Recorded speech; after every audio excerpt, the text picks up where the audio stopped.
이전에도 계셨고 또 지금도 계시고 장차 오시리 곧 그리스도 예수의 은혜와 평안과 소망이 회복의 공동체 김포 성문교회 성도님들에게 가득하기를 바라며 인사드립니다. 함께 하나님을 찬양했고 또 기도했는데 주님의 말씀 듣기 전에 잠시 한 번 더 기도하고 주의 말씀 듣도록 하겠습니다. 성령 하나님, 우리의 마음에서 우리의 눈을 열어서 진리이신 그리스도를 주의 말씀을 통해 만날 수 있도록 은혜를 베풀어 주옵소서.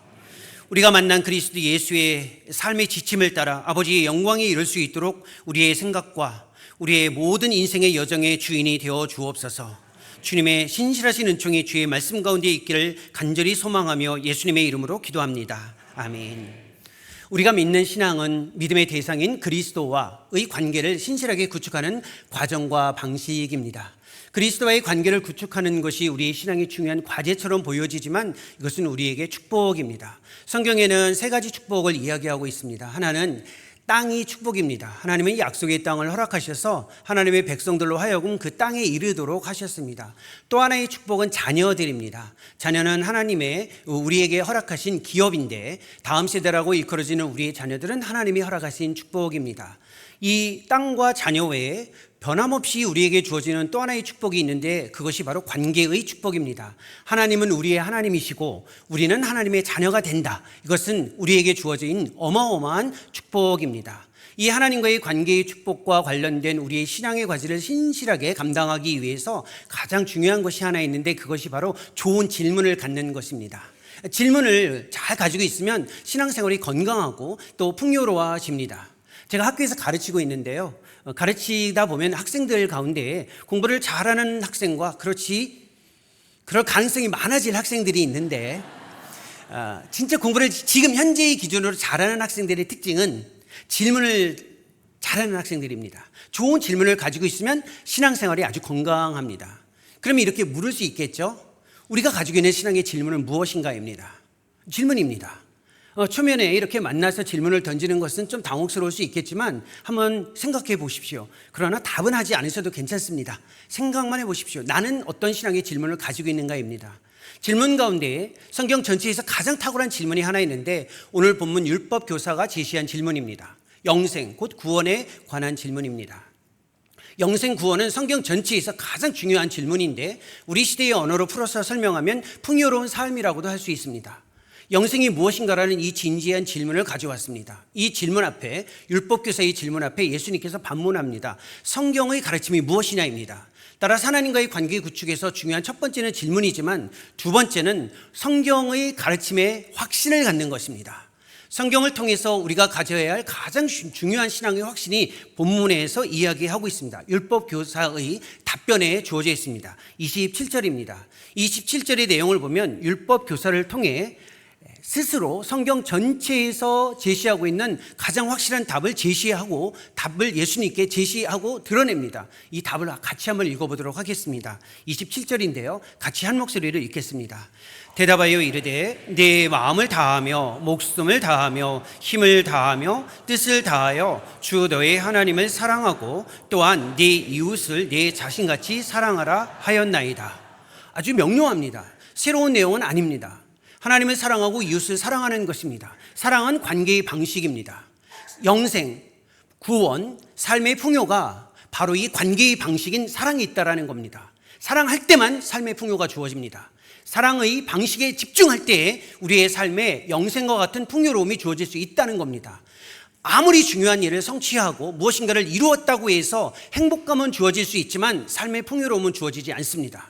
우리의 삶 자체에서 성경의 가르침입니다. 이 확신을 가지고 있는 사람은 무엇인가를 이루기 위해서 인생을 살아가는 것이 아니라 누군가를 향해 사랑의 방식을, 사랑의 능력을 드러내는 데 집중하면서 살아갑니다. 이것이 성경의 가르침입니다. 그러면 문제는 내가 사랑할 능력이 없다는 데에서 주어집니다. 사랑하고 싶지 않아서가 아니라 사랑할 수 있는 능력이 우리 가운데에 주어지지 않습니다. 오늘 읽은 이 본문의 이 율법사의 답변 앞에 예수님께서 이야기하십니다. 정확하게 잘 알고 있다. 그런데 행하라. 삶으로 직접 경험하라라는 것입니다. 우리의 삶에서 중요한 것은 이 성경의 가르침을 우리의 삶 속에서 직접 경험하는 것입니다.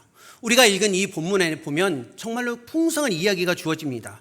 어떻게 하면 풍성한 삶을 살아갈 수 있는지에 대해서 이야기를 해주고 있죠. 이 이야기와 관련해서 예수님이 사실은 답변을 제시하고 행하라고 이야기했을 때 율법 교사가 논쟁을 하고 싶었습니다. 이웃이 누구냐고. 그때 예수님은 더 이상 논쟁을 하지 않고 이야기를 통해서 답을 제시해 주십니다. 예수님께서 우리에게 이야기를 통해서 다가오실 때는 특별한 의도가 있습니다. 이야기는 굉장히 다양한 의미를 가지고 있기 때문에 초청이고 참여를 요청하는 겁니다. 우리 시대에도 이야기가 우리 가운데 주어지죠. 드라마나 영화와 같은 것입니다. 드라마 보시나요? 재밌죠? 드라마를 보면 재미있는데 그 드라마에 들어갑니다. 참여한다라는 겁니다. 예수님은 오늘 우리에게 아주 익숙한 이야기를 통해 우리로 하여금 하나님의 구원, 곧 사랑의 이야기에 참여함으로 삶의 풍요로움이 어떻게 주어질 수 있는지에 대해서 가르쳐주고 있습니다. 이 내용은 정말로 잘 알려져 있는 내용이죠. 어떤 사람이 예루살렘에서 여리고로 내려갔습니다. 그 가는 과정에 강도를 만났습니다. 강도가 한 사람이 아니라 강도 떼라고 이야기합니다. 지독한 강도였는데 어느 정도였냐면 가지고 있는 것을 다 빼앗았고 두들겨 팼습니다. 상처를 줬고 그 다음에 죽게 버려두었습니다. 그때 제사장과 레위인이 보고 피해 지나갔습니다. 잘 알고 있는 내용이죠. 한 사마리아 사람이 등장합니다. 이 사마리아 사람이 보고 가까이 가서 돌보아주고 감싸고 그리고 심지어는 주막으로 데려가서 주막 주인에게 부탁까지 하고 돌보아주라고 이야기합니다. 이 너무나도 친숙한 내용입니다. 신앙생활을 조금 해봤던 분들은 이 내용을 딱 읽어가면서 오늘 목사님이 이렇게 평이한 내용을 가지고 또 뭐 이웃을 위해서 열심히 살아가라고 이야기할까? 라고 할 정도로 익숙한 본문입니다. 이 본문은 단지 내 주변에 있는 누군가를 향해 다가가서 도덕적으로 도와라, 힘겨워하는 사람에게 찾아가서 좀 힘을 실어줘라 정도의 윤리적인 이야기를 하는 것은 아닙니다. 이 본문은 단순히 윤리적으로 힘겨워하는 사람, 어려운 사람에게 찾아가서 도와라 정도로 하기에는 예수님의 이야기를 너무 축소시켜 버리는 것입니다. 성경은 도덕의 교과서가 아니라 생명의 말씀입니다. 이 생명의 말씀을 통해서, 이야기를 통해서 우리에게 그리스도의 사랑이 어떻게 다가오는지, 그 다가오는 사랑에 우리가 어떻게 반응할 수 있는지, 어떻게 삶을 살아갈 수 있는지에 대해서 선명하게 제시해 주고 있습니다. 예수님께서 전해주신 이 이야기를 통해 오늘날 우리가 특별히 김포 성문교회 성도님들이 지금의 시간에 어떻게 그리스도의 사랑에 반응하고 참여하고 삶을 살아갈 수 있는지에 대해서 다시 한번 다지고 삶의 새로운 풍요로움이 주어질 수 있기를 소망합니다. 이 본문을 보면 예수님의 이야기의 출발은 이렇습니다. 30절에 이렇게 주어집니다. 어떤 사람이 예루살렘에서 여리고로 내려가다가 라고 되어 있습니다. 우리의 인생을 여정으로 이해하라는 뜻입니다. 예루살렘에서 여리고로 내려간다. 지역적으로 성지순례를 하신 분은 알겠지만 여리고가 예루살렘보다 위에 있습니다. 근데 내려간다라는 말은 고도가 예루살렘이 높기 때문에 그렇습니다. 이렇게 내려가는 겁니다. 그런데 중요한 건 이동한다라는 겁니다. 여정입니다. 인생은 여정입니다. 인생은 정착이 아니고 여정이라는 겁니다. 이게 성경의 가르침입니다. 우리는 안주하고 싶어요. 우리는 정착하고 싶어요. 우리는 어딘가에 정말로 잘 자리를 잡고 싶어 해요. 하지만 인생을 오랫동안 살아오셨던 어르신들도 마지막까지 하는 고백이 있습니다. 내 인생 끊임없이 하나님을 향해 가는 걸음걸이와 같다라고 이야기합니다. 신앙의 선배들이 한결같이 이야기합니다. 죽을 때까지 살아왔는데 내가 이제 예수님을 향해 한 걸음 발걸음을 띄고 가는 과정과 같다라고 이야기합니다. 인생을 여정으로 받아들인다는 것은 도피나 여행이 아닙니다. 불편한 경험입니다. 그래서 어거스틴은 하나님을 향해 가는 삶을, 인생의 여정을 가장 중요한 신앙의 과제라고까지 이야기했습니다. 철로역정이라는 책 읽어보셨나요? 아니, 안 읽어봐도 괜찮습니다. 존 버년이 쓴 이 철로역정은 가장 유명한 신앙의 고전 중에 하나인데 하나님 나라를 가는 순례의 여정을 이야기하고 있습니다. 그만큼 인생에 있어서 이 여정은 굉장히 중요합니다. 그런데 이게 힘든 게 있어요. 왜 힘드냐면 인생에 가이드가 아니기 때문에 그렇습니다. 아무리 살아도 인생이 익숙지가 않아요. 그렇지 않나요? 저보다 인생을 많이 사시는 어르신들이 이 자리에는 많이 계십니다. 인생은 아무리 살아도 낯설어요. 아마추어와 같다라는 겁니다. 이방인처럼 살아간다라는 겁니다. 이방인처럼 살아간다라는 말은 이 세상에 있지만 이 세상에 속하지 않는 삶의 방식을 살아가는 겁니다. 불편할 수 있지만 이게 고정이에요. 이걸 먼저 받아들이라는 겁니다. 정착하고 안주하는 것이 아니라 과정 중에 있는 것을 받아들이라는 겁니다. 저는 한국에 들어와서 사역하기 전에 미국에서 유학을 마치고 동아프리카 케냐에서 선교사로 잠시 사역을 했습니다. 그때 제가 이방인과 같은 정말 인생의 여정이 얼마나 힘겨운지 언제든지 그 시절 경험한 기억이 굉장히 이렇게 가슴속에 남아 있습니다. 제가 그때 제일 부러웠던 대상이 무엇이었냐면 날아가는 새였습니다. 새가 왜 부럽냐면 비자 없이 이 나라 저 나라 다닐 수 있잖아요. 얼마든지 자연스럽게 다니는 새가 그렇게 부럽더라고요. 케냐에 들어왔는데 떠날 수는 없습니다. 언어도 낯설고 문화도 낯설고 그다음에 비자도 잘 안 줘요. 힘겨우니까 이게 굉장히 불편한 경험이에요. 인생은 그렇습니다. 그렇게 여정처럼 주어집니다. 여러분 가운데 젊은 분들이 계시다면 내 인생에 몇 년 후면 이제 안정적이고 좀 괜찮아질 것이다? 그렇지 않습니다. 여러분의 어르신에게 한번 다 물어보십시오. 한결같은 고백은 인생은 여정이라는 겁니다. 이 인생의 여정 가운데에 우리가 특별히 주목해야 할 것이 하나 있습니다. 이 본문에서는 예루살렘으로에서 여리고로 가는 인생의 여정에서 강도를 만난 이야기가 나옵니다. 우리의 인생에 강도가 있다는 것을 받아들이라는 겁니다. 이 말은 불편하지만 인생에 예측 불가능한 상황이 주어질 수 있다는 걸 받아들이라는 겁니다. 인생은 예측 불가능합니다. 질문이 하나 있는데요. 그래도 이 질문의 끝에 저와 눈동자가 마주쳤다고 해서 피하지는 마십시오. 답을 구하지는 않습니다. 이 길에 강도가 있다는 것을 이 강도 만난 사람은 알았을까요? 몰랐을까요? 답변을 구하지는 않았는데 막 답이 주어지네요. 이 길에 강도가 있었다는 걸 알고 있을까요? 몰랐을까요? 두 개 다 답이 맞아요. 근데 구체화되면 이 답이 선명해집니다. 이 길에 강도가 있다는 건 알았습니다. 그런데 그 시간, 그 강도가 자기에게 주어질 것, 만날 거라는 건 몰랐습니다. 그 길엔 늘 강도가 있었어요. 그래서 늘 조심합니다. 하지만 그 특별한 강도가, 특정한 강도가 그 시간에 자기에게 찾아올 것은 몰랐습니다. 우리의 인생은 이렇습니다. 위험이 있다는 거 알아요. 특별한 위험이 나에게 그 시간에 올 거라는 건 알지 못한다는 겁니다. 코로나 바이러스가 인류를 위협했습니다. 바이러스가 인류를 위협한다는 건 모두 알고 있었습니다. 하지만 2020년부터 특정한 기간에 우리 인생에 다가올 거라는 것을 정확하게 알고 있었던 사람은 그리 많지 않습니다. 우리의 삶에 있어서 예측 불가능성을 인정하라는 겁니다. 모든 것들이 위험할 수 있는 상황이 우리 가운데 있을 수 있다. 하지만 특정한 위험이 언제 어떻게 나에게 올지는 알 수 없다는 겁니다. 불편하죠. 하지만 영적으로 큰 의미가 있습니다. 인생의 주도권과 통제권이 나 자신에게 있지 않다는 것을 인정하라는 겁니다. 내가 인생을 통제하고 싶어 해요. 주도하고 싶어 해요. 그러면 하나님께서 내 인생의 통제와 주도 앞에 들어와야만 하는데 그걸 주님이 원하지 않으신다는 겁니다. 내가 계획하고 있는 인생에 네가 들어와야지. 네가 인생의 주인이 돼서 통제하는 데 내가 들어가고자 하는 것은 신앙의 방식이 아니다라는 것을 이야기하는 겁니다. 인생의 통제, 주도권이 없다고 해서 불편할 필요는 없습니다. 신뢰의 대상이 선명해지기 때문에 그렇습니다. 예측 불가능 상황이 주어지면 신뢰의 대상이 굉장히 선명해집니다. 조건과 상황을 신뢰하지 않고 오직 하나님만 신뢰하게 되어 있습니다. 예측 불가능한 사람들은 영적으로 굉장한 유익이 주어집니다. 하나님을 신뢰할 수 있는 능력이 주어지고 그 유익이 무엇인지 알기 때문에 그렇습니다. 구약에 아벨이라는 사람이 나옵니다. 가인의 동생이었는데 가인은 장자권이 있었습니다. 장자권을 신뢰하면서 하나님을 믿었으니까 대충 믿었죠. 아벨은 하나님 외에는 신뢰할 게 없었습니다. 인생에서 어떤 위협이 찾아와도 하나님밖에 없다라는 고백을 가지고 있었습니다. 다윗도 사울에게 쫓길 때 정말로 바람소리, 짐승의 울음소리 앞에서도 하나님을 찾았습니다. 저도 이런 경험을 해본 적이 있습니다. 제가 케냐에서 사역했다고 말씀드렸죠? 그거 잊어버리지는 않으셨을 거 아니에요. 불과 몇 분 전에 이야기했는데 제가 케냐에서 선교사로 사역할 때 제일 힘들었던 것 중에 하나가 사람들을 섬기는 사역이 아니라 생활이었습니다. 생활 중에 제일 힘든 게 뭐냐면 전기와 불이 그다음에 물이 나가고 끊어지는 겁니다. 언제 전기가 나갈지 몰라요. 언제 물이 끊어질지 몰라요. 아니 여기 김포에서 지내시는 분들 갑자기 전기가 끊어지면 어떻게 하시겠어요? 한국전력에 전화해가지고 막 따지지 않으시나요? 갑자기 물이 단수되면 어떻게 하세요? 신고하겠죠. 왜 예고도 없이 물이 끊어지냐고. 그런데 케냐는 그렇게 못합니다. 언제 전기가 끊어질지 모르고 물이 언제 나갈지 몰라요. 그냥 받아들여야 돼요. 근데 그때 유익이 있어요. 바람만 불어도 주님을 찾아요. 바람만 불어도 주님, 혹시 전기가 나가더라도 제가 주님 안에 있게 해주세요. 어두워도 제가 정신 바짝 차리고 주님을 의지했으면 좋겠습니다. 이 유익인 거예요.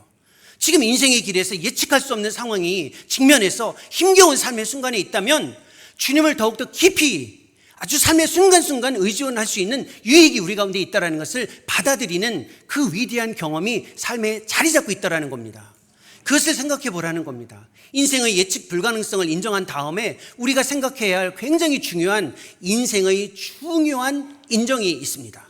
받아들여야 할 인정할 내용이 있습니다. 그게 본문 30절 후반부에 나와 있습니다. 계속해서 읽어나가는 내용에 이런 표현이 있습니다. 강도를 만났는데 강도들이 그 옷을 벗기고 때려 거의 죽은 것을 버리고 갔더라 되어 있습니다. 강도 만난 자의 모습이에요. 옷을 벗겨갔어요. 옷은 우리처럼 그냥 입고 있는 옷이 아니라 재산이에요. 그러니까 재산을 빼앗아갔다라는 겁니다. 그리고 때렸어요. 얼마나 많이 때렸는지 상처를 받은 거죠. 그리고 거의 죽게 되었어요. 그 죽음이 이를 정도로 지금 버려져 있는 겁니다. 우리는 이 본문을 읽을 때마다 항상 이런 사람을 찾았습니다. 우리 주변에 누가 경제적으로 힘든 사람인가? 누가 상처받아서 힘든 사람인가? 누가 외로움에 절절매면서 힘들어하는 사람인가를 찾았어요. 그리고 우리는 이러한 사람들에게 다가가서 도우려고 노력했어요. 하지만 이 본문은 그러한 사람들을 찾으라고 이야기하지 않습니다. 그러한 사람을 찾으라고 이야기하는 게 아니에요. 인정하라라는 겁니다. 이 강도 만난 자는 내 주변에 누군가가 아니라 나 자신이라는 걸 먼저 인정하라라는 겁니다. 한번 생각해 보십시오. 은행에 구자에 돈이 좀 있다고 해서 안도감을 갖고 돈이 없을 때 절절매며 걱정하는 거 누구입니까? 우리 자신 아닌가요? 누구도 우리를 괴롭히지 않았어요. 대놓고 상처 준 사람이 그리 많지 않은데 상처받아서 힘겨워하고 늘 그 상처 때문에 아파하는 거 누구예요? 우리 자신 아닌가요? 우리가 정말로 홀로 있을 때 삶의 자리에서 외로움에 절절매면서 살아가고 있는데 남들은 알지 못하잖아요. 그냥 괜찮은 것 같고 늘 웃으면서 지내고 늘 밝게 지내니까 괜찮은 것 같지만 삶의 혼자 있는 자리에 들어가서 그 외로움에 절절매면서 힘겨워하는 거 누군가요? 우리 자신 아닌가요? 이 본문에서 강도 만난 자는 다른 사람이 아니라 자기 자신이라는 겁니다. 자기 자신의 모습을 먼저 정직하게 인정하는 것이 예수님이 우리에게 요구하는 요청이라는 겁니다. 우리는 이걸 잘 못해요. 인정하고 싶지 않아요. 왜 그런지 아세요? 믿음이 없어 보이거든요. 내가 돈 때문에 걱정한다, 상처받아서 힘들어한다, 내가 외로움에 절절맨다 하면 너 믿음이 그게 뭐냐라는 생각을 주입받았어요. 근데 주님이 우리에게 하시는 말씀이 있어요. 나는 네가 그런 사람이라는 걸 안다. 먼저 인정해라라는 겁니다. 우리는 조금 힘들면 이게 하나님이 심판하는 거 아닌가? 내가 믿음이 없어서 하나님이 나를 벌 주시는 건 아닌가? 아니에요. 심판하고 벌 주실 거면 그렇게 하지 않습니다. 내가 돈 때문에 걱정하고 상처받아서 힘겨워하고 그다음에 외로움에 절절매는 그 자체는 그냥 인간의 모습이라는 겁니다. 그걸 인정하라는 거예요. 이게 인정하는 게 너무 어려워요. 우리 시대의 문화도 그렇지 않습니까? 여기 앉아 계신 분들 중에 젊은 분들, 물론 나이 드신 분들을 제가 뭐라고 하는 건 아닙니다. 젊은 분들 스마트폰 사용하실 때 인스타그램 다 하고 계시죠? 저는 안 해요. 그러는 분들도 알아요. 있는데 인스타그램이 우리의 삶에 지배하면서 우리의 가치를 바꿔놨어요. 지금도 아마 예배 중에 인스타그램 보시고 팔로우하시고 좋아요 누르시는 분 계시잖아요. 내가 어제 올려놓었던 거 누가 와서 봤는지, 얘는 보고서 와서 팔로잉만 하고 왜 좋아요를 안 누르는지 불편하고 계신 분 계시잖아요, 이 자리에. 근데 그게 우리에게 어떤 영향을 미칩니까? 거기에 내가 올려놓을 때는 항상 보여주고 싶은 모습, 괜찮은 모습, 멋진 모습만 올려요. 있는 모습 그대로를 올리는 사람은 없습니다. 적나라하게 올리는 사람은 없어요. 그러니 내 모습을 있는 모습 그대로 인정하는 게 어려운 시대를 살아갑니다. 신앙적으로도 문화적으로도. 우리의 삶에서 주님이 먼저 요구하시는 것이 있어요. 있는 모습 그대로 정직하게 인정하라라는 겁니다. 제가 케냐에서 아프리카 사람들과 함께 예배할 때 정말로 큰 은혜를 받고 정말로 큰 도전도 받았습니다. 사실 김포 성문교회 열정적으로 기도하는 공동체이죠. 답이 바로 나와야 돼요, 이럴 때는. 근데 김포 성문교회 성도님들처럼 기도를 잘할 뿐만 아니라 정말로 뜨겁게 기도합니다. 케냐 사람들도. 근데 그 기도를 잘 듣다 보면 아쉬움이 좀 있어요. 어떻게 기도하냐면 하나님은 신실하십니다. 능력이 많으십니다. 하나님이야말로 이 땅에서 어마어마한 일을 하실 수 있는 바로 그분입니다라고 이야기해요. 하쿠나 몽구 카마 웨웨 스와힐리어예요. 하나님 같은 분이 이 땅에 없다라고 이렇게 고백을 합니다. 그 기도를 들을 때마다 제 믿음이 얼마나 초라한지 몰라요. 그런데 한 가지 아쉬움이 있어요. 먹을 빵이 없어서 힘겹고 마실 물이 없어서 고통스러운데 그 말을 안 해요. 기도는 아버지에게 하는 거잖아요. 아버지가 자녀들에게 무엇을 듣고 싶어 합니까? 힘들고 어려우면 아버지는 자녀가 힘들고 어렵다는 소리를 들을 때 그 마음을 다가가서 더욱더 깊이 품어주게 되어 있습니다. 이 말, 강도 만난 자와 같은 이 모습은 남이 아니라 나 자신이다. 하나님, 저는 이렇게 힘들어합니다. 있을 때 괜찮고 없을 때 불편하고 상처받아서 괴롭고 정말 외로움에 절절매는 그 사람입니다. 이걸 먼저 인정하라라는 겁니다. 이게 생각보다 어렵습니다. 문화적으로, 신앙적으로, 지역적으로 어렵기 때문에 굉장히 강력한 진리의 말씀처럼 우리에게 요청하는 겁니다. 만약에 조금이라도 내가 이러한 강도 만난 자의 삶의 모습 안에 있다, 이거를 인정하고 계시다면 여기에서 주의할 것이 하나 있습니다. 이때 주님이 우리에게 어떻게 다가오시는지를 볼 수 있어야만 합니다. 이걸 인정하지 않으면 주님이 어떻게 다가오시는지를 볼 수 없습니다. 먼저 우리 모두가 인정했다고 전제를 갖고 주님이 우리에게 다가오실 때 주의할 것이 있다는 것을 이 본문에서 이야기해 줍니다. 그 본문이 31절과 32절입니다. 31절과 32절은 제가 한번 읽어가도록 하겠습니다. 보통 이 구절이 익숙한데 똑같은 내용이 반복적으로 주어집니다. 한번 들어보십시오. 마침 한 제사장이 그 길로 내려가다가 그를 보고 피하여 지나가고, 다음 구절에 또 이와 같이 한 레위인도 그곳에 이르러 그를 보고 피하여 지나갔다라고 이야기합니다. 보고 피해 지나갔습니다. 이게 예수님께서 이 이야기를 이렇게 전개해 나가시는 건 의도적입니다. 제사장과 레위인이 원래 어떤 사람인가요? 제사장과 레위인이 원래 힘겨워하는 사람, 도움이 필요한 자들에게 다가가서 돕는 사람입니다. 그런데 눈앞에 보여지는 도움이 필요로 사람이 있는데 제사장이 보고 피해 지나갔습니다. 레위인도 보고 피해 지나갔어요. 뭔가 좀 이상하지 않나요? 뭔가 이상하셔야 돼요. 원래 해야 되는데 안 하고 있잖아요. 근데 이해가 돼요. 왜 그러냐면 제사장과 레위인은 부정한 것을 접촉하면 일정 기간 직무에서 배제됩니다. 자가격리를 해야 됩니다. 그러니까 부정한 것을 접촉하면 자가격리를 해야 됩니다. 그러니까 자기가 제사장과 레위인인데 원래 해야 될 일을 해야 되는데 자가격리가 싫어서 피해갔다라는 겁니다. 어떤 자리, 위치가 있다고 해서 그에 부합한 일을 하지는 않습니다. 그런데 이 이야기의 전개를 예수님께서 의도적으로 제시해 줍니다. 우리의 삶을 정직하게 인정한 다음 주님이 우리 가운데 어떻게 다가오실지를 생각할 때 내가 힘들고 어려울 때 어떤 사람이 어떻게 도울지를 정하지 말라는 겁니다. 내가 살다 보면 힘겨울 때가 있어요. 그러면 생각나는 사람이 있습니다. 저 사람은 나를 도울 것이다. 그 사람은 절대 안 도와요. 그 사람 안 가요. 근데 우리 눈에서는 그 사람이 보여져요. 저 사람 나의 상황을 알고 저 사람은 나를 도울 것 같은데 안 와요. 뭔가 내가 믿음이 없어서 그런가? 내가 안 올려서 그런가? 아니에요. 하나님이 붙들고 계신 겁니다. 왜냐하면 은혜를 경험해야 하기 때문에 그렇습니다. 은혜는 내가 정한 방식에 의해서 주어지면 은혜가 안 돼요. 은혜라는 것은 내가 전혀 생각하지 못했고 내가 정하지 않은 방식이 밖에서 나에게 주어질 때만 은혜가 되는 겁니다.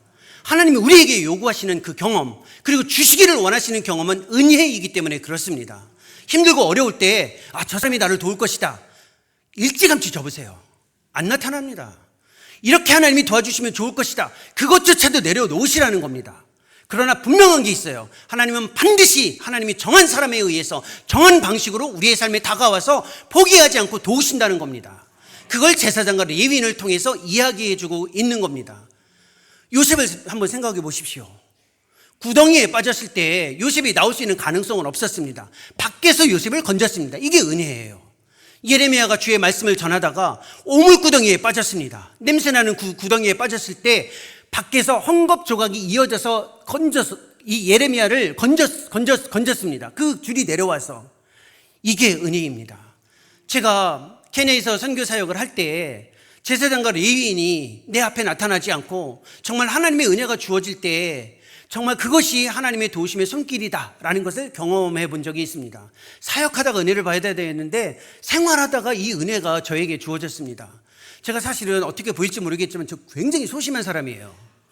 굉장히 소심하고 겁도 많고 뭐 할 때 주저주저 굉장히 합니다. 실제로 그래요. 믿어지지 않으실지 모르겠지만 잘 모르시잖아요. 그래서 설명해 드리는 겁니다. 그래서 케냐에 가서 사역을 하는데 뭐 거칠게 막 사역을 하지 못하고 소심하니까 대중교통도 이용을 못해요. 차를 샀습니다. 선교사가 차 샀다고 뭐라고 하지 마시고요. 아주 오래된 중고차를 하나 사서 사역을 시작했습니다. 근데 오래된 중고차를 타 지역에서 이제 운행하다 보면 여러 가지로 복잡하고 힘들어요. 익숙하지 않으니까. 이 메인테넌스, 관리를 해야 되는데 제일 먼저 해야 될 일이 엔진 오일을 교환하는 겁니다. 근데 이제 잊을 수 없는 교훈입니다. 벌써 13년 전이거든요. 2012년이니까. 근데 엔진 오일을 교환하는데 그 당시에 제가 미국에서 유학을 마치고 들어갔는데 엔진 오일을 한국 돈으로 한 3만 5천 원? 4만 원 미만의 엔진 오일을 교환했었습니다. 엔진오일을 교환하러 갔는데 그 현지인 메케닉이죠. 그 정비사가 엔진오일을 교환한 다음에 저에게 제가 평소에 내는 돈의 10배를 요구한 겁니다. 그것도 케냐에서. 그러니까 35만 원, 약 40만 원 돈을 요구하는 거예요. 한번 생각해 보세요. 이렇게 뜯길 수 있습니까, 인생이? 너무 억울한 거예요. 아니, 케냐를 섬기기 위해서 왔지만 이 자동차 엔진오일 값은 이건 너무 심하잖아요. 그래서 이건 아니다. 그래도 어떻게 살아남으려면, 자동차를 다시 가져오려면 돈을 내야 되죠. 그러면서 고민했습니다. 사역하다가 아니라 생활하다가, 하나님, 일정한 후원금을 가지고, 제한된 지원금을 가지고 이곳에서 가족과 함께 지내며 사역을 하고 있는데 한 번에 이렇게 많은 돈이 예측할 수 없는 상황에서 나가버렸습니다. 이거 너무 억울해서 저 여기서 지내는데 너무 힘듭니다. 그래서 제가 터득한 방법 중에 하나가 늘 항상 기도 제목을 사용해서 특정한 사람, 특정한 교회를 염두에 두고 이렇게 상황을 제시합니다. 제가 이런 일이 있었는데 이렇게 조금 어렵고 힘든 상황이 주어졌습니다. 그럼 알아들어야 되잖아요. 교회에서 성도들이 듣고 힘들구나, 이거 어떻게 하지, 도와야 되잖아요. 아무도 반응이 없어요. 교회도 정한 금액 외에는 안 주고, 특정한 사람도 동료라고 했는데 그렇군요, 이게 끝이에요. 그런데 이게 끝이 아니에요. 거기서는 이 과정 후에 저를 알고 있는 목사님을 통해서 전화가 한번 왔습니다. 제가 알지 못하는 어떤 분이 계신데 저의 선교 사역을 위해 돕기 위해서 후원금을 좀 보내주고 싶다는 겁니다. 근데 돈을 받아야죠, 당연히. 그 후원금을 받아야 되지 않습니까? 기쁨으로 받았죠. 물론 겉으로 티는 내지 못했습니다. 받았는데 놀란 게 있어요. 제가 엔진 오일 비용을 평소보다 10배를 냈잖아요. 제가 받은 후원금이 엔진 오일 값의 10배를 받았습니다. 저는 그분이 누구인지 몰랐어요. 그 이후에 알게 됐죠. 물론 나중에. 제가 깜짝 놀랐습니다. 그때 제가 깨달은 게 있어요. 돈의 액수가 아니에요. 내가 힘들고 어려울 때, 절체절명의 상황에서, 생활의 삶에서 정말 무너져갈 때 이 사람이 이렇게 도우면 좋겠습니다라고 늘 기도해 왔어요. 주님이 이야기해 주시는 겁니다. 그렇게 하지 말아라. 나는 네가 어떤 사람인지 안다. 네가 어떤 상황에 있는지 안다. 흔들림 없이 다가가겠다. 내가 너 가운데 다가온다는 것을 확신해라. 제사장과 레위인이 아니라 나의 방식으로 가겠다라는 겁니다. 그게 우리의 삶에서도 주어질 수 있도록 주님 앞에 제사장과 레위인이 피해갈 때 절망하지 말라라는 겁니다.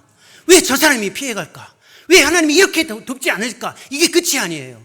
이 과정에 누가 주어지는지 보십시오. 33절과 34절입니다. 이 내용은 우리가 너무나도 잘 알고 있는 내용이죠. 이때 등장하는 사마리아 사람에 관한 내용입니다. 너무나도 중요한 구절이에요. 이 33절과 34절을 같이 한번 읽어보도록 하겠습니다. 이 구절을 읽으실 때 사마리아 사람의 동작을 한번 생각해 보십시오. 그 동작의 구체적인 내용이 무엇인지 같이 한번 소리내어 33, 34절을 읽어가도록 하겠습니다. 어떤 사마리아 사람은 여행하는 중 거기 이르러 그를 보고 불쌍히 여겨 가까이 가서 기름과 포도주를 그 상처에 붓고 싸매고 자기 짐승에 태워 주막으로 데리고 가서 돌보아 주니라. 너무 다르죠. 사마리아 사람은 제사장과 레위인과 너무 달랐습니다. 보고 불쌍히 여겨서 가까이 가서 상처에 기름을 붓고 싸매고 치유를 했습니다. 그리고 하루가 지난 다음 날 주막으로 데려가서 주막 주인에게 부탁까지 하고 갔습니다. 누가 보여지시나요? 맞아요. 이 사마리아인은 예수님이에요. 예수님이 이렇게 우리 가운데 다가오셨잖아요. 우리는 어줍지 않게 먼저 사마리아인이 되고 싶어 했어요. 하지만 이 본문은 정확하게 예수 그리스도가 사마리아인과 같이 우리의 삶에 강도 만난 현실에 다가온다는 것을 말해주고 있는 복음의 진리예요. 예수 그리스도께서 우리에게 이렇게 오지 않으셨나요? 이거 오는 거 쉽지 않습니다. 당시에 유대인과 사마리아인의 관계를 생각해 보십시오. 예루살렘에서 여리고로 내려가는 이 사람은 성지 순례를 마치고 가는 사람이기 때문에 유대인일 가능성이 99.9%입니다. 유대인은 당시 사마리아의 사람들을 개처럼 취급했어요. 근데 오늘날 이 표현은 맞지 않아요. 왜냐하면 개처럼 취급했다라는 말은 반려동물처럼 존중했다라는 뜻이 돼버리잖아요. 지금은 그렇죠. 걔는 다 반려동물이잖아요. 그러니까 이 말은 지금은 안 돼요, 우리한테는. 근데 짐승처럼 취급했다라는 겁니다. 근데 반대는 더 어려워요. 유대인이 사마리아 사람들을 그렇게 대했다면 사마리아 사람들이 유대인을 대하는 건 더 어려운 겁니다. 갈 수가 없어요. 예수님이 우리에게 어떻게 오셨나요? 경계를 넘어서 오신 거예요. 경계를 넘어서서 오신 거예요.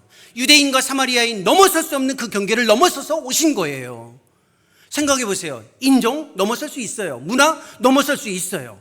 경제적인 거 넘어설 수 있어요. 계층적인 거, 사회적인 거, 지역적인 거 넘어설 수 있어요. 어렵지만 넘어설 수 있어요. 이것보다 어려운 게 뭔지 아세요? 본질이 다를 때는 넘어설 수가 없어요. 가장 거룩하신 분, 가장 온전하신 분, 가장 완전하신 분이 가장 더러운, 가장 불완전한, 가장 연약한 우리에게 넘어오셔서, 경계를 넘으셔서 다가오셨다라는 거예요. 한번 생각해 보십시오. 예수님이 경계를 넘어서서 다가오기 가장 어려운 대상이 누구라고 생각하세요? 옆에 있는 어떤 아저씨 생각나세요? 옆집에 그 사람이 생각나세요? 아니에요. 누구에게 다가가기 제일 어려운가요? 나 자신이에요.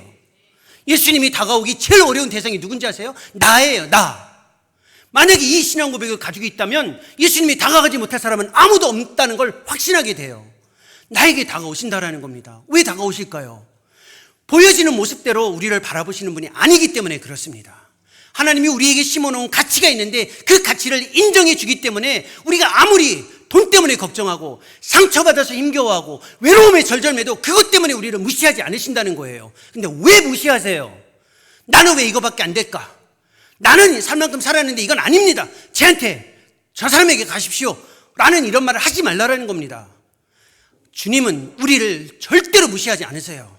우리를 존중해 주십니다. 보여지는 모습 때문에 우리를 내팽겨 치시는 분이 아니에요. 하나님 앞에서 그리스도께서 어떻게 다가오시는지를 확신을 가지고 접근하라는 겁니다. 왜 그런지 아세요? 우리 자신은 대체 불가의 존재예요. 예수님 편에서는 대체 불가예요. 살다 보면 너무 망가져서 힘들어요. 내가 이렇게 망가질 수 있는가? 내가 이런 직분을 가지고 있고 남들은 나를 이렇게 보고 있는데 내 형편, 내 삶은 왜 이럴까? 그래도 하나님은 포기하지 않으세요. 옆에 있는 사람을 부르지 않으세요. 나 자신에게 다가오세요. 왜냐하면 나 자신은 대체 불가의 존재예요. 나 자신은 어느 누구도 대체할 수가 없어요. 그래서 다가오시는 거예요. 그렇게 우리에게 다가오셨잖아요. 다가오시고 어떤 일까지 하셨습니까? 이 사마리아인이 어떻게 했나요? 상처를 보듬고 싸매고 어디로 데려면 주막으로 데려왔어요. 주막으로 데려왔잖아요. 주막이 어디예요? 맞아요. 교회 공동체예요. 주님이 우리를 회복하시기 위해 이 아름다운 공동체, 회복 공동체 김포 성문교회로 데려오셨잖아요. 삶의 순간순간 만나고 힘겨워할 때 우리를 향해 다가오셔서 우리를 이 주막 공동체에 거하게 하셨잖아요. 우리는 이유는 몰라요. 방식은 몰라요. 하지만 한 가지 분명한 게 있어요. 주막 안에 있을 때 회복이 이루어진다는 거예요. 그러니까 주막 안으로 데려오신 거예요. 예수님이 주막으로 데려온 사마리아인의 모습을 통해서 주막으로 데려온 이 모습은 의도적인 거예요. 홀로 있을 때 회복이 불가능하다는 거예요. 내가 회복되려면 반드시 옆에 누군가가 있어야 돼요. 그게 교회 공동체라는 겁니다. 우리가 지금 참여하고 있는 이 성문교회는 이 주님의 주막과 같은 공동체예요. 이 공동체 안에 있을 때 주님이 회복해 주셨잖아요. 그리고 그 회복을 조금씩 더 가능하게 보여주고 계시잖아요. 만약에 여러분들이 강도 만난 자의 삶의 현실에서 사마리아인과 같은 예수 그리스도의 사랑을 힘입었다면 이제 이 이야기의 마지막에서 여러분이 위치를 바꾸셔야만 합니다. 여러분이 지금까지 강도 만난 자의 모습으로 이 이야기를 들었다면 이제 이야기의 전개는 바뀌어져요. 여러분은 주막의 주인처럼 이 이야기를 들으셔야 돼요. 이제 왜? 주막 안에서 조금 회복되었다면 주막의 주인처럼 들으셔야 돼요. 이 사마리아 사람이 주막 주인에게 이렇게 이야기합니다. 또 다른 누군가를 데려와서 데나리온 둘을 줬습니다. 데나리온 둘은 이틀치 품삯이에요. 이틀치 품삯이면 한 20만 원 정도 되겠죠. 오늘날 얼마 되지 않는다는 거예요. 주막과 같은 성문교회 공동체에도 얼마 되지 않은 데나리온이 있어요. 아니 솔직히 한번 얘기해 봅시다. 성문교회가 전국에서 재정적으로 제일 부장인가요? 솔직히 아니잖아요. 길 수도 있어요. 길 수도 있는데 제가 함부로 이야기하는 건 아니지만 우리가 뭐 쌓아둔 재정이 너무 많아가지고 이걸 어떻게 할까 염려하는 공동체는 아니잖아요. 이게 중요한 이 초점이 여기에 있는 겁니다. 2데나리온이에요. 우리가 가지고 있는 것이 얼마 되지 않는데 그것 때문에 이거 갖고 뭘 하냐가 아니에요. 할 수 있는 대로 섬기세요. 약속했잖아요. 비용이 더 들면 내가 돌아오는 길에 대갚아 주겠다. 그게 예수님의 약속이에요.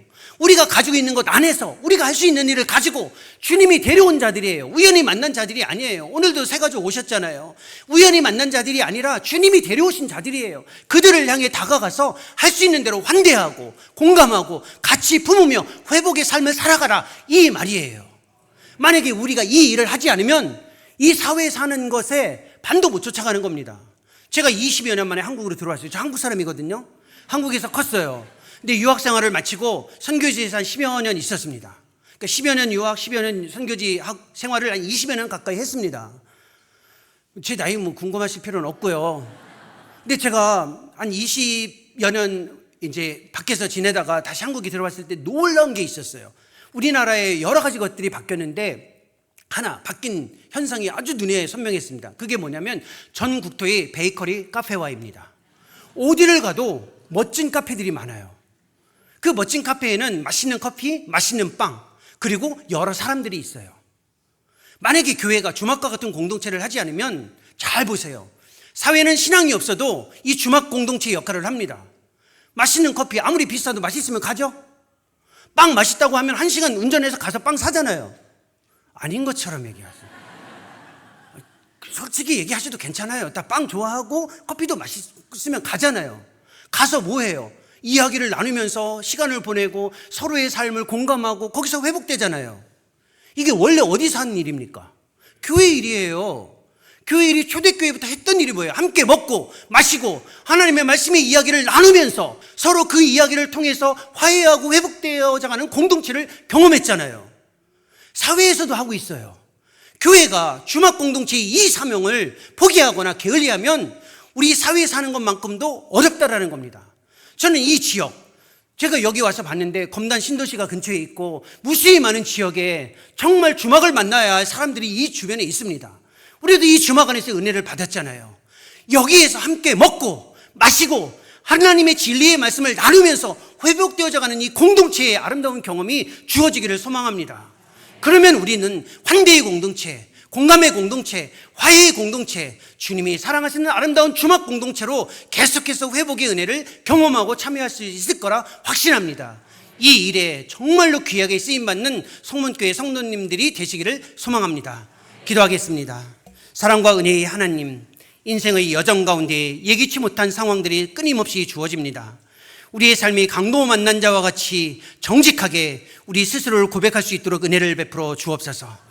물질로 염려하고 상처받아서 힘겨워하고 외로움에 절절매는 인생 가운데에 우리가 정한 방식이 아니라 하나님이 예기치 않는 은혜를 통해 우리를 회복시켜 주심을 확신하고 감사합니다. 사마리아인처럼 그리스도 예수께서 경계를 넘어 다가오시고 우리의 삶을 끊임없이 회복시키시며 주막과 같은 이 아름다운 공동체를 만나게 해 주셔서 감사합니다. 이 공동체 안에서 더욱 회복되어져 가고 아름답게 환대하고 또 공감하며 섬기는 이 귀한 사역을 충실히 감당할 수 있도록 은총을 더해 주옵소서. 예수님의 이름으로 기도합니다.